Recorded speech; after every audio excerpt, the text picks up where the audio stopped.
Starting your day off with a take on Vegas you won't get anywhere else. Hi, I'm Holly Madison, and I listen to Brian Shapiro. Hi, this is William Shatner, and I listen to Brian Shapiro. Hey, this is Larry the Cable Guy, and I listen to Brian Shapiro. Why? Because I'm a good American. So is he. And if you don't listen to him, you need to pack up and leave this country. This is the Vegas Take with Sharp and Shapiro. Welcome all guys! Oh, yeah. What's up, Vegas? It is the Vegas Take. Sharp and Shapiro on a Monday morning. That's right. It is good to be here. Up early. Rise and shine, folks. JD, how you feeling? Wait, you just said Monday morning? Yeah. It is Monday. It is Monday morning, right? That means we have Chris Wynn in studio as well. Listen, we are all very happy to be here. Our new time slot. We used to be on 6 to 8 p.m. Now we are here 9 a.m. to noon, expanding the show. We couldn't be more excited to be here Monday through Friday in this time slot.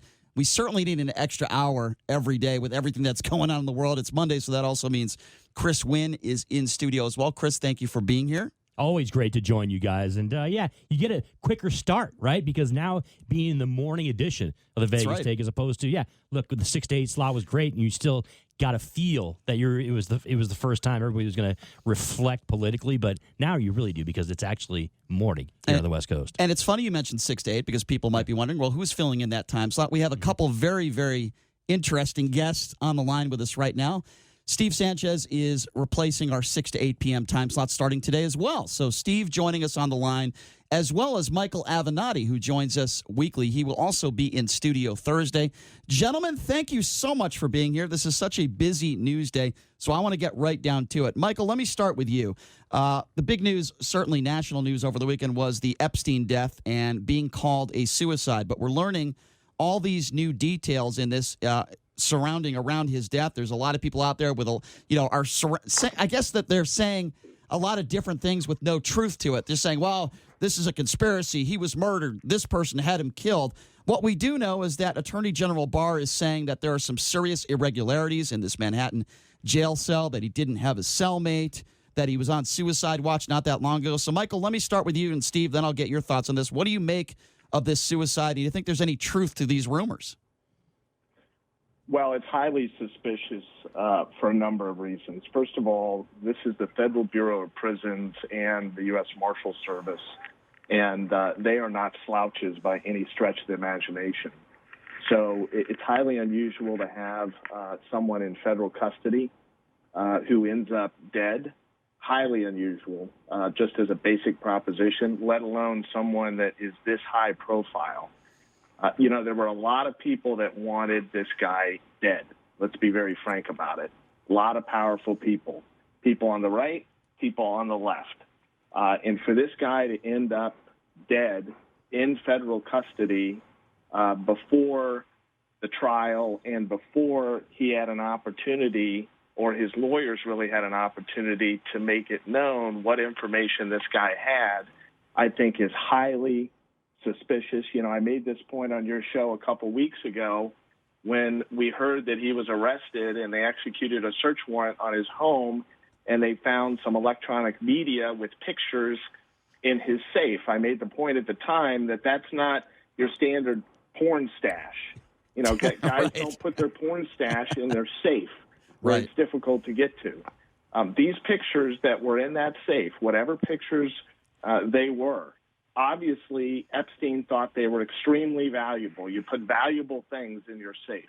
Now, I don't know who's in those pictures as it relates to men, perhaps, or powerful men, but whoever they are, whether they're on the right or the left, they should be outed, and the truth should be known. Yeah, I agree. Steve, what do you make of all this? There's a lot of people on the right that have all these conspiracy theories. In fact, I've heard some, and I'm going to call them whack jobs, people way on the right that are blaming the Clintons for this. I'm not going to go that far. I don't think Michael Avenatti's going that far. Certainly it's suspicious. What do you say to this, Steve? Well, I'm surprised. I agree with Michael. It's some powerful people.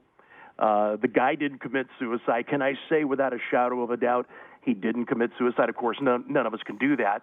But suspicious. I mean, look, weeks ago when the guy was arrested, I told my audience, this guy's going to end up dead and it's going to be suicide. This is what's happened. Powerful people, and Michael's right, on the right and the left, powerful, degenerate, diabolical people that were doing some things on Lolita Island and probably other things that we don't even have any clue on, that's responsible. Am I going to go as far as saying it's Bill and Hillary Clinton? Of course not. Am I suspicious because, people close to the Clintons that literally have some things certainly end up dead? Of course. We wouldn't be human if we wouldn't have those thoughts. But to basically blame Bill and Hillary is just immature and it's idiotic. This is a question for both of you gentlemen. Michael first. I am fascinated that in the last 48 hours we've had all these discussions about, the reasoning behind Epstein's death. Why, and this is for both of you, that it seems to me everyone's opinions or thoughts or beliefs are based on their political ideology, okay? It seems like they're forming their opinion based on whether or not they're a Republican, whether they're a Democrat, whether they're on the left or the right. And it seems to me that's absolutely preposterous. And, Michael, I'll go to you first. Why do you think – I don't understand that whole rationale. I don't understand why that is the perception of Americans out there and people out there is that, hey, I have this animus towards Bill Clinton or Hillary Clinton. I have this animus towards President Trump or people on the right. How is that something that can form your opinion on something like this where the facts are still the facts? Well, I agree with you. I think the reason is because our society has become so much more politicized. Mm-hmm. It's us against them, whether you're on the right or the left. And so many more things are now being seen through a political prism. I blame the president for that to a significant degree because he doesn't hesitate, to tweet at a moment's notice. Let me just say, I always thought that the presidency was a really stressful, demanding job that took a lot of time. I didn't know that you could binge watch television and tweet 24/7 over the weekend. I just want to say that Clinton, Bush, and Obama must have been really shitty at time management compared to Trump. But I don't want to get too far afield. But look, everything is divisive at this point.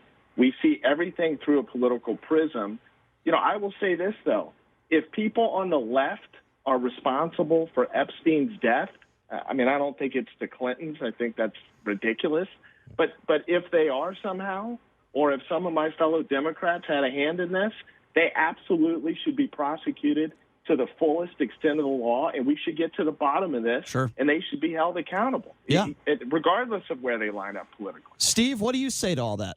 Well, Michael just basically proved why Chris asked that question, because Michael went off on a nice lecture, but then went into, well, I don't know how President Trump time manages, the stress. See, that's the problem. At least I'm open about saying, hey, I do have political differences. That's not going to change because the country is so divided and there's a right and a wrong in one's mind. And I'm not going to waver based on what I believe is right. But, Michael, here's what's funny. You throw Trump under the bus, but you weren't throwing Obama under the bus when he was taking selfies in the White House. He must have had some great time management as well. Michael, go ahead and respond to that. Well, look, first of all, this idea that somehow because I am left of center, that I support everything Obama did, and somehow that whatever Obama did makes it right is ludicrous. This is what people like you do now. But I didn't say that. You didn't answer the question. You're a great attorney, but you didn't answer the question. No, but wait a minute. They want to attack my views by tying Barack Obama around my neck, and everything that Barack Obama did somehow justifies what Trump does, whether it's at the border or otherwise. Okay, look, I didn't agree with Barack Obama's border policy, and I don't agree with Donald Trump's border policy. All because Barack Obama did something or did not do something does not provide justification for what Donald Trump does. But look, I completely understand it, but why didn't you call him out? I think you and I could agree. Because I didn't have a radio show at the time. But you were still pretty prominent. You're a prominent attorney. So you have a platform. If you just call any network, they're going to put you on and do a press conference. Well, I don't know that was true 8 years ago, but I appreciate the compliment. But look, I think that you and I actually agree on something. Well, it is true 8 years ago. But, 8 years ago you were driving the Ferrari and you probably didn't care, and now you're running for president, the third time, and now you care. Come on, let's be intellectually honest. You're throwing Trump under the bus because you don't like him. It's okay if you don't like him. You have the right. I mean, it's okay. I didn't like Obama. I had the right to throw him under the bus. I defended him many times when people on the right would throw him under the bus unnecessarily because it's just asinine behavior. But I would throw him under the bus when necessary, when it was policy-driven. You just don't like Trump, so you throw him under the bus constantly. It's his tweet. It's this, time management. He's playing too much golf. He's eating too much McDonald's. It sounds juvenile. Well, hold on a second. Michael, I want you to respond to this, but hold on a second, Steve. I don't want to make this about me here, but I'm going to for a second. I throw Donald Trump under the bus all the time. This has nothing to do with politics with me. For me, it's personal. I just think he's a bad guy. At least you're honest. And I can give you hundreds of reasons why. But at least you're honest and you say that. Well, I mean, that I could respect because you're consistent. Michael would say that. I think, Michael, wouldn't you say the same? You don't think Donald Trump is a good dude? No, yeah, I think he's a despicable human being. But some people think the same of you, Michael. Well, but that's academic to the conversation. I'm not talking about that, Steve. Let me finish, okay? I think that this guy is completely incompetent and has no business being the president of the United States. May I ask you a question? Seriously, may I ask you a question? Why do you think... Hold on. Steve, you can ask him a question, but let Michael finish what he was going to say. Thank you. Go ahead, Michael. I think he lacks compassion. I think he lacks emotional intelligence. I think he lacks intelligence generally. I think he lacks leadership skills. I think he's a petulant child in many ways, and he's one of our nation's greatest narcissists. I don't believe that he belongs in the White House. I have been consistent in that position since he was elected and even before he was elected. So you can't call me a hypocrite or inconsistent. No one is going to believe you if you claim that I don't call Donald Trump out for what he is. Then let me ask you a question, if I could. Okay. What makes him economically incompetent? And the millions and millions of people that voted for him, are they just stupid people? Are the blacks and the Hispanics that are enjoying low unemployment numbers and that vote for him, are they stupid people? I'm Hispanic. Am I stupid because I voted for him? Am I racist? That's ludicrous. Then what am I? Because I voted for him. It makes me something. Am I confused? Here's what I think, okay? I think Donald Trump is one of our nation's greatest con men. And I think he conned a lot of people into believing a lot of BS, and that's how he was able to secure their votes. Now, there's other people that voted for him purely for economic reasons, namely tax policies, deregulation, and the like. But when he went to Youngstown, Ohio, Steve, and he told the unemployed steel workers and others in Youngstown, Ohio, that he was going to bring back their jobs and he was going to bring back their way of life in Youngstown, Ohio, that was an absolute lie. And he knew it at the time, but these people want hope. And he gave them that hope. Of course, I understand that. We have that economically, just like Obama said there was going to be shovel-ready jobs, and there wasn't. He gave them hope, too. If you're just joining us, by the way, Mike, hold on one second. Michael Avenatti joining us on the line, as well as Steve Sanchez, who is replacing our 6 to 8 p.m. time slot. His first show starts then. Okay, Michael, I want you to respond to that. Go ahead.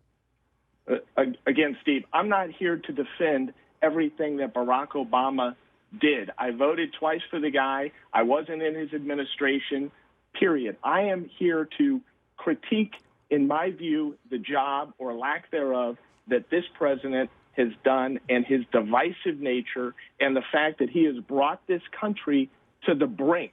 We are on a powder keg right now, and I don't think that anybody can seriously argue against that.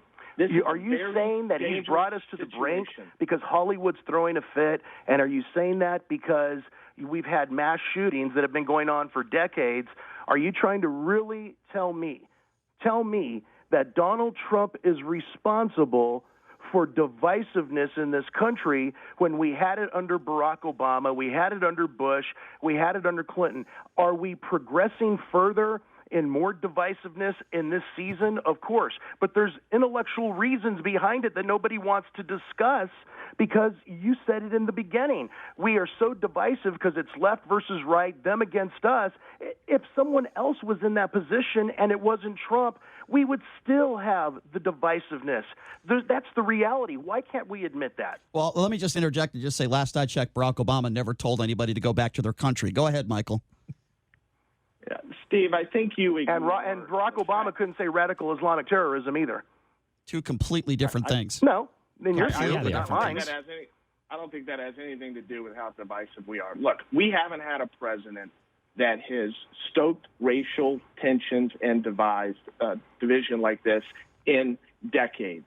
We are in a very bad place right now in the United States of America.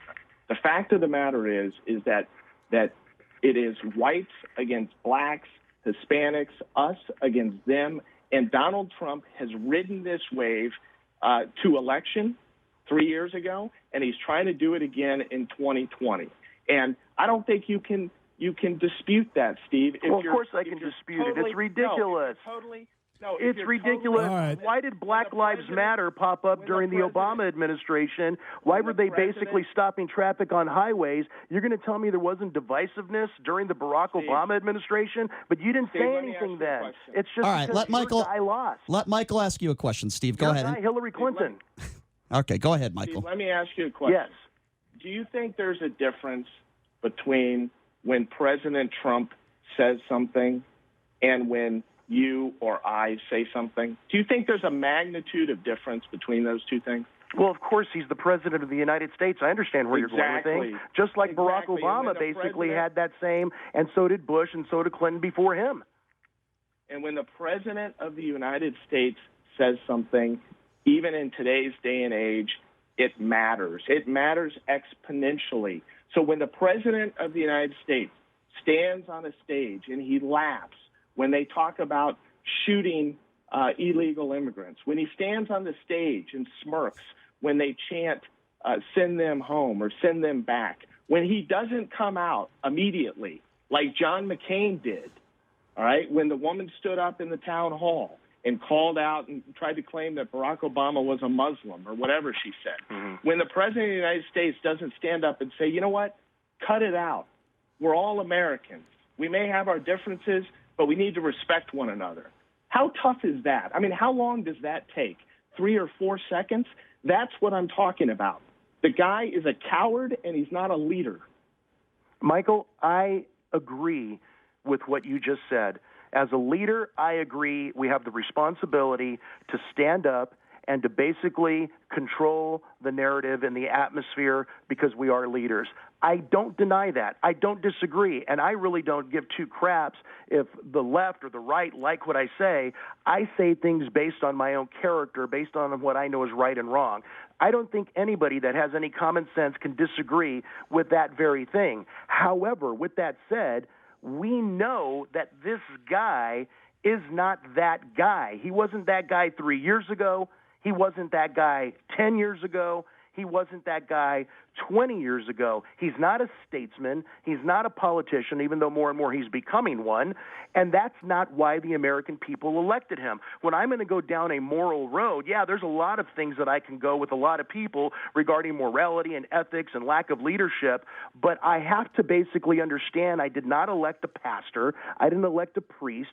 I didn't elect a saint. And you guys didn't do those things to others in leadership, even though it wasn't Barack Obama so much. Others in the Democratic Party have stood up and said some ridiculousness, but I don't see you guys calling them out. Steve, we're going to talk about that. Steve, we're going to talk about that when we come back. We got to take a quick break, but here's what I want to ask you guys.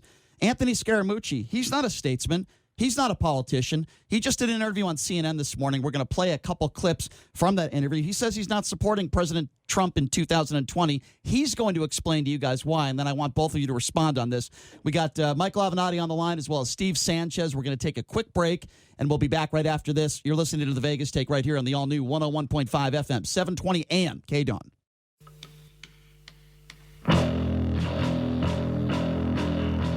All right, welcome back.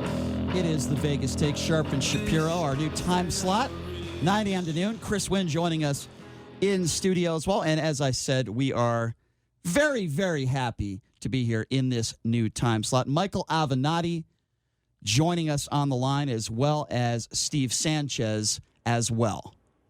And we are definitely looking forward to continuing this time slot Monday through Friday. Monday through Friday, 9 a.m. to noon. I got to get used to the schedule, C-Win. I have to get used to waking up early in the morning. It's actually not that bad. Oh, it's normal. This is what normal people do, Brian. Okay, I get it. We're in Vegas. You got a lot. It's a 3-shift town, so people got some crazy hours in these parts. But yes, this is something that the normal individuals do.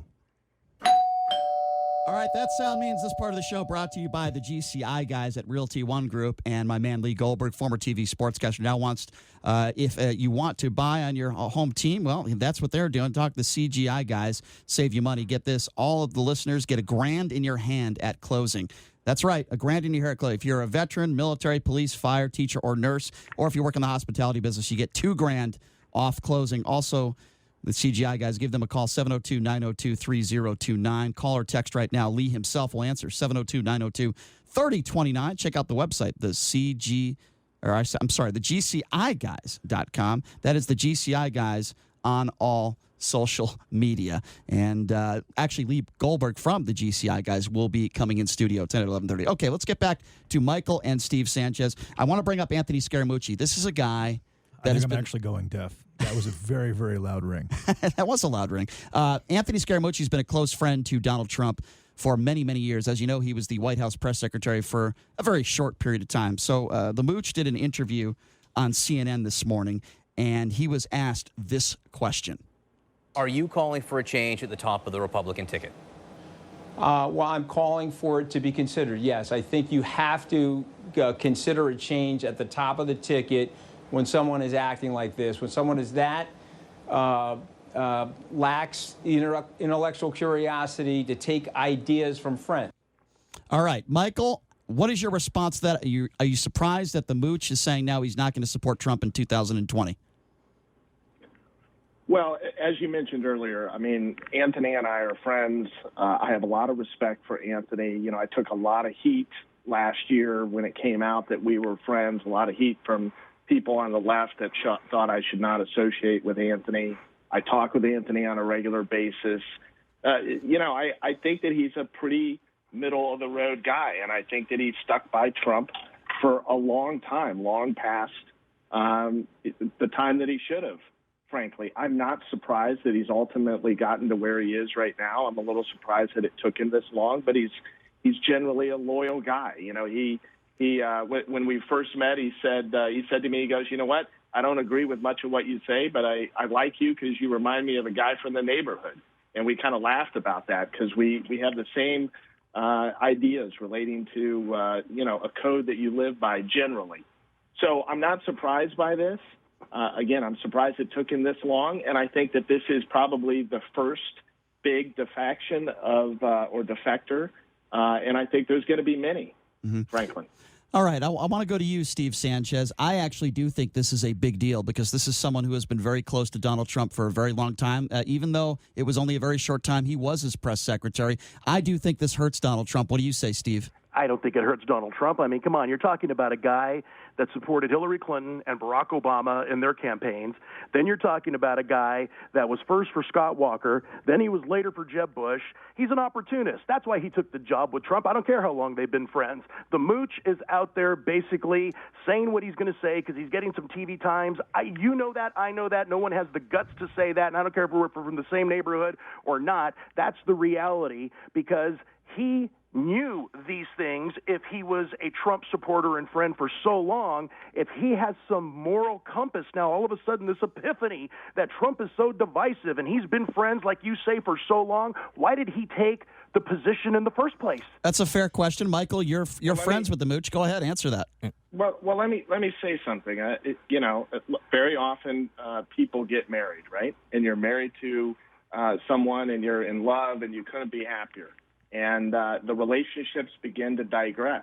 And one day you wake up, perhaps, and you say, you know what, I can't do this anymore. I'm out. Now, it doesn't mean that you didn't love the person at some point in time, you didn't care for them, but you've just had enough. You've seen enough. You don't want to be with that person anymore. You don't want to support them. And I think that's what we've seen here with the Mooch and Donald Trump. Yeah, he supported him at one point in time, but I think he's progressed. He's now seen enough. And I will tell you this, as someone who has spent a fair amount of time around Anthony, and as someone who has spent a fair amount of time around a television studio or studios, one of the biggest mistakes that Donald Trump ever made in this administration was getting rid of Anthony Scaramucci. The press and the media love Anthony. He has very good relationships. He's a colorful guy. Trump should have kept him around, and he'd be a lot better off had he kept him around. Now, as it relates to what Steve said about Anthony's doing this to get on TV more or because he's an opportunist, let me tell you something. Anthony, being one of the few people who is articulate and is willing to go on television to defend the president, actually would result in more TV opportunities for Anthony than him going on TV to criticize the president. And you really maybe believe not that? In the short term. Yeah, no, maybe not in the short term, but certainly in the long term. Look, CNN and MSNBC and others have plenty of people that will come on and bash the president, okay? Me included. What they don't have is a lot of people that will come on and defend the president. So if you just look at the market dynamic, it's tough to say that Anthony is doing this for ratings. Yeah, but CNN is pretty much in the toilet with ratings, and to have the mooch on there basically throwing the president under the bus is probably pretty good for CNN. So, Steve, let's boil this down, and also this is a question also for you, Michael. What do you guys think is the main reason that Anthony Scaramucci is no longer going to be aligned with the president of the United States? Steve first. The main reason he's not going to be aligned with the president? Right. Look, you don't know, I don't know. We can just all speculate. Obviously, there was a blowout. Obviously, there's a difference of an opinion. Obviously, General Kelly didn't like the mooch. The mooch probably didn't like him. Look, this is politics. It is a game that people are sick and tired of, and I believe that's why the president was elected. People are sick and tired. If you go look at my registration, I'm a registered independent, and I will tell you this. Who knows why they don't align anymore? The real question is, why are you out there now throwing the president under the bus when you could have done that when you basically were fired and you could have said something now? He's just jumping on the bandwagon that Rob Reiner, the meathead, and Bette Midler and everybody else on the left is basically saying Trump's a racist, he's a homophobe, he's divisive, white supremacy is the biggest threat to this country. It's all ridiculousness. Well, Steve, I would say this. I would say that it has a, straw broke the camel's back kind of aspect to this, because Anthony Scaramucci has talked about why he has, his support has whittled for the president. You really take your talking points from the mooch? No. I'm trying to as a layperson out there observing why there's a fallout between these two. Scaramucci has talked about the trade policies with China as being a factor as to why he doesn't support the president. Well, China's of course, a manipulator of currency. Who cares? Well, I'm going to spend $2 more on a piece of crap if China gets their crap together. Steve, all I'm doing is trying to give reasoning as to why there is. All I'm trying to do is give a reason as to why. You can talk about other points that really have relevance, but I'm just trying to explain why there is this rift between the two men. Michael, you want to talk about why there's this rift because it's a soap opera. I want to talk about why we're where we're at in America and people are screaming white supremacy when white supremacy has been going on for decades, and all of a sudden now Trump is the king of the Ku Klux Klan and white supremacists are the biggest threat to America. And I mean, it's ridiculousness. Why doesn't anybody want to talk about the truth? That's ridiculous. All right, hold on, Steve. Okay, so we're going to get to white supremacy. We're going to get to some other subjects. I want, Michael, you've come on this show plenty of times, and you're supportive of Joe Biden. I want to get to Joe Biden real quickly here. JD, you had a question for both. Wait a minute. Yeah. I just want to say one thing. Yep. I will tell you that I think that really the straw that broke the camel's back for Anthony is the president's recent comments relating to stoking divide and telling people or advocating, or I should say supporting this concept of sending people back to where they came from. Why do I say that? Anthony is a very proud Italian American. He's very proud of his heritage and where he came from, and I think that was the straw that broke the camel's back. Yeah, but his parents and his family probably came here legally, by the way. Most Italians did. My family did, but I still... Well, of course they did, because they respect the law. My family did, too. And I'm a Hispanic. I think I have a better pulse on the border than you do because I'm a Hispanic. Last name's Sanchez, not Avenatti. And the truth is no one likes line jumpers. We're tired of paying for illegal aliens to have medical care. We're tired of giving them in-state tuition when they're not legal, when our own kids basically can't. Hold on a second. Steve, what does this have to do with the discussion at hand, though, regarding the relationship between Scaramucci and the president? All of a sudden, the mooch has got this moral compass regarding immigration because his family, he's a proud Italian. Never said he had a moral... His family came here legally. Michael, go ahead. Steve, all because you marry somebody doesn't mean that you don't wake up someday and realize you married an ass. Yeah, and you know what? And typically when you marry an ass, people become asses, and they hire attorneys like you. Oh, by the way, Steve, there's an ambulance, Michael. Go chase it. All right, hold on a second. Steve, let me stop here. First of all, Michael Avenatti is not an ambulance chaser. Well, that's okay. He is today. Okay, well, that's your opinion. You can That's right, and it's America, and I have the right to say my opinion. You have the right to say that. But, well, first of all, don't call me Mr. Lefty, number one. Second of all, you don't have to insult a guest that we have on the show. You can disagree without calling him an ambulance chaser. Michael Avenatti is one of the most successful attorneys on the planet. That's wonderful. Well, he's not an ambulance. He's not an ambulance chaser. No, listen to what I'm going to tell you. Please, it's important. Okay. And Michael needs to hear this. I am very pleased of his success because that's America. And I'll tell you this, and I stand on this. Well, you just called him an ambulance chaser. You just contradicted yourself. I'm going to say something, Brian, because you're not going to overtalk me. I mean, I'm just going to tell you. Well, you're overtalking everybody else. I don't like what's going on towards Michael Avenatti. I don't like what they're saying about Michael Avenatti. I don't like them throwing up certain things about what he's dealing with. That is his business, and that is between him and anything that goes down. That's why I haven't gone down that road, and I refuse to go down that road because I'm not one of those right-wingers that'll go down that road. I am an independent conservative that talks about policies, but you better believe I will throw some jabs right back because at least I have the guts to do it. Okay, I don't think it takes guts to call a very successful attorney an ambulance chaser. You know, but Steve, okay. You guys have a lot of guts telling me stuff on Twitter. Steve, the real question here is, that doesn't take a lot of guts either. The real question here is, who has a higher IQ, you or Michael Avenatti? Well, I don't know, and I'll tell you this. Obviously, I know I have higher than you guys, but that doesn't matter. But I will tell you this. We're not going to go there. It doesn't take a lot of strength and a lot of boldness to go on Twitter and basically say that, no one cares about thoughts and prayers either. Well, no, we can talk about that. In fact, I'll go to Michael Avenatti, and then, Steve, I will let you respond to that. I've said on social media, we hear it time and time again, thoughts and prayers, but no action. And what I mean by action are mental illness, guns, okay? Those are two very important issues, and calming down the rhetoric. Now, Michael Avenatti, I'll start with you, and then I'll let Steve respond. And by the way, Steve, the only reason why I jumped in there is because you called Michael an ambulance chaser, and I'm going to defend Michael on that one. Not only that, because he's not an ambulance chaser. Michael Avenatti has $1 billion in settlements over the course of his career. He's one of the most accomplished attorneys in the last 20 years, all right, and probably the highest profile attorney in the last 5 years. So we'll leave it at that, Steve. Now I want to let's talk. Thank you for all the clarity, gentlemen. Okay. I'm so grateful. That's fine. That's fine. You needed it, Steve. That's fine. I know. Okay, Michael. So let's start with you on this. The thoughts and prayers comment that Steve just brought up. I'm glad he brought that up. What do you say to that? Well, I think it's a nice gesture when people give others in need that are suffering, that are going through a traumatic time, losing a loved one, thoughts and prayers. I don't think there's anything wrong with that. But the problem is when that's a substitute for actual action. If it's a way to placate people, a Band-Aid, and then after 24, 48, or 72 hours, you just move on. I mean, I'm tired of hearing thoughts and prayers from individuals that turn around and take all this money from the NRA, refuse to implement any reasonable restrictions on guns in this country, even restrictions that 90% of Americans support, like background checks. Thoughts and prayers are great, but to end there is despicable in my view. Can you have both?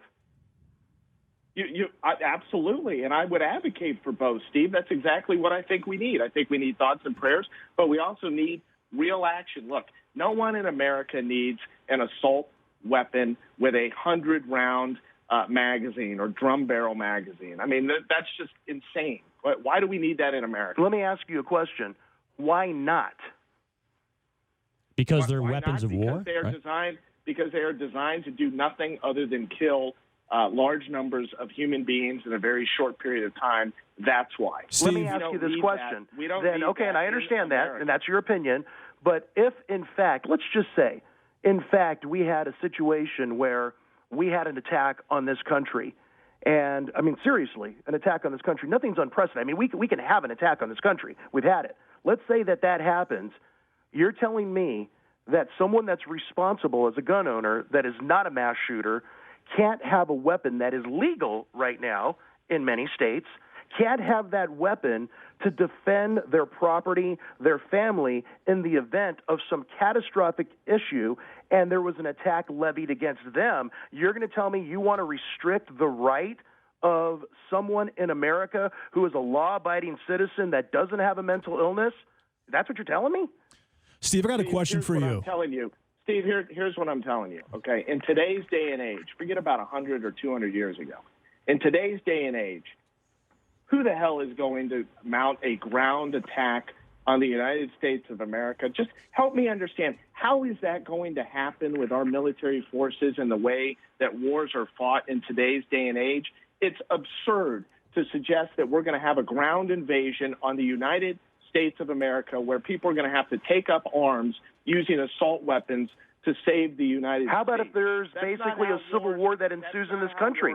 How about if it gets so bad, Steve, Michael, I think you've seen Red Dawn way too many times. A civil war that happens, then what? Within ourselves. Right. We did have a civil war in this country once before. How about if that happened again? Think with me for a moment. We're all thinkers here. How about if that happened? You're going to tell me someone shouldn't have the right to protect themselves? You're going to tell me what gun I should own and why? Is that what you're trying to tell me? What makes you the expert?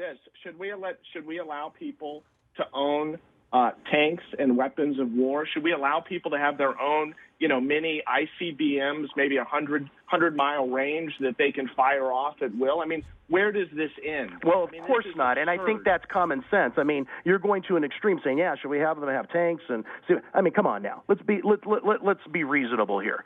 I mean, we're talking about weapons that even the military is not even using. Come on. No, if you talk to that's not true. If you talk to people in law enforcement, okay, the right likes to paint them. Some people in law enforcement. If you talk to generally most individuals in law enforcement, cops on the street, people that are putting their lives on the line, they don't want assault weapons out there. They don't want to pull up to a burglary and face an AK-47. All right, let me interject, gentlemen. When was the last time that a cop faced a AK-47? When was the last time? Here's what. Okay, listen. No. I want that question answered. When was the last time? I want to answer it. Dayton, Ohio. Cops faced No, Steve, you're going to eat this one. No, I'm not going to eat it because your argument is weak. Your argument is weak. So if you're going to use Dayton, Ohio as your only example, that is the weak argument. Save yourself looking silly because it doesn't work because statistically that's not the facts, and you know it. The problem is here, guys, I think you're getting in the weeds when it comes to individual situations. You have to ask the fundamental question, what is different about the United States of America as opposed to other countries around the world? Why has there been 200-plus mass shootings in the United States and there's been a handful in all the other countries combined around the world? You have to ask that question, and then you'll get your answer. Video game. Don't you know the answer? It's video games. Oh, of course it is, right? Yeah. Right. Because let me obviously the answer is video Michael, games. you say it as yes, but it's funny because America, number one, it's America, and we have a constitution. That's why you have people coming here illegally because people want to be here. That is the truth of the matter. That's your answer to why we have a gun culture in this country is because of the Constitution? That's the truth of the matter. And if you look at FBI statistics, people literally knife people. They use bats with people. Crime and violent crime still take place in other countries. This country just happens to have a Second Amendment that is taken very seriously. You didn't hear me say that I don't think there should be strong background checks. You didn't hear me say that I don't think that people with mental illness shouldn't have guns. Of course they shouldn't. But don't punish law-abiding citizens that are not doing these mass shootings. Michael, go ahead and respond to that, and then we got to take a break. Well, Steve, let me ask you a question. Sure. Do you believe that gun manufacturers and ammunition manufacturers should face the same liability laws that all other manufacturers in the United States face, whether they make cars or boats or planes? Why do these guys get a special set of rules? Do you think they should have to abide by the same set of rules? Michael, that's a great question. I've thought about that many a times, and I know there's legislation on the books that protect them, and I've thought about that many a times, and I've really tried to articulate in my mind, should they or shouldn't they? And then I come back to, this is a weapon that's created. People are supposed to be responsible when they buy this weapon. And the truth is if let's just use it as an example, if someone was using a car in a consistent basis, mowing people down in a consistent basis, should those same regulations be put or not put on the car industry? I think that's a slippery slope, and there's never a good answer for that because then you're taking a lot of control. And when you manufacture a gun or you manufacture ammunition, how are you responsible for the action of an individual that goes out and perpetrates a crime? Let me interject here because, unfortunately, we're up against the clock. Michael Avenatti is coming in studio on Thursday. I believe this discussion needs to continue there. Steve, I'll put you on the spot here. Will you agree to be in studio on Thursday with Michael Avenatti and continue this conversation? What time? In the morning, 9 to noon? Sure. Yes. I believe that I'm going to give you a tentative, but I believe yes. Good. Okay. If there's something that I cannot do, I will let Fair you know. enough. But I'm going to do my best to try to be flexible to be there. I appreciate that, Steve. And again, this is his first show tonight, 6 to 8 p.m., replacing our hours. Steve, I really do appreciate you taking the time, and we hope you can join us again on Thursday, okay? I appreciate it. Thanks, Michael, Steve. since you're so wealthy, buy me a steak at Gallagher's after the show.